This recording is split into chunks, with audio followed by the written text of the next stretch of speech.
my OB handed me a baby boy that was just blue and cold and just gasping for air as she laid him on my chest.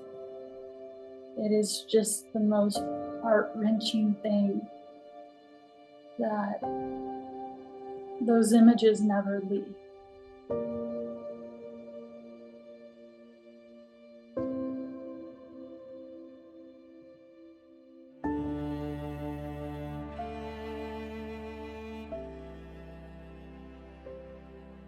No matter what, the baby was not going to survive.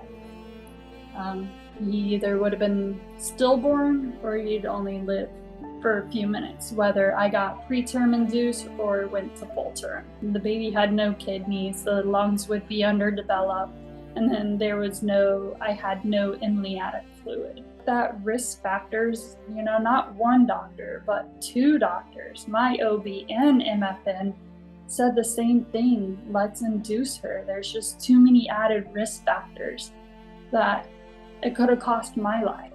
But then he kind of brought in the law and said, the law is going to determine if we can induce you.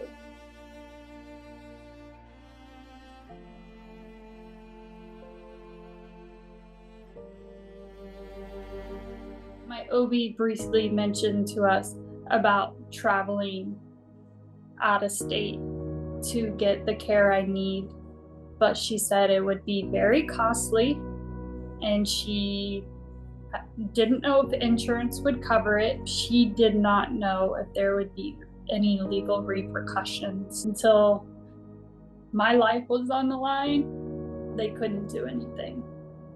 So from there, I had to carry Milo to 37 weeks.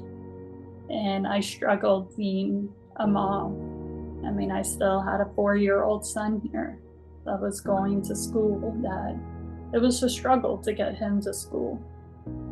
And then just going out in public, it was just hard because people would see your belly and congratulate you, and they would ask you if you're excited, and it's like, yes, I'm pregnant, but no. And they give you that awkward look, and it's just like, my child's gonna die. And they never knew what to say. So it's just, I always tried to avoid going out in public. And just even when he was born, he suffered. You heard him gasping for air, and that's the only sound you heard him make. So I think he didn't pass peacefully. There is so much extra trauma I feel like he went through. I still went through postpartum. My milk supply came in, which was excruciating to dry out. You just didn't want to address it. So it wasn't until I felt in deep depression and was starting to have suicidal thoughts and just having breakdowns at home that I finally turned to my husband and I said, I need help. And so that was when I reached out to my doctor, and he recommended a therapist.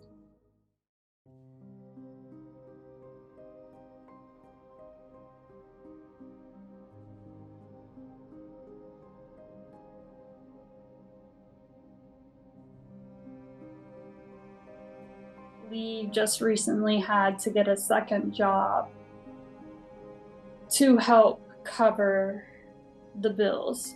I went through a period that I was just numb to everything. I had numbed the pain of losing my son. I was numbing to all, essentially all emotion altogether. So it's been a journey to come back into feeling again and getting rid of that numbness. I don't think we will have any more children.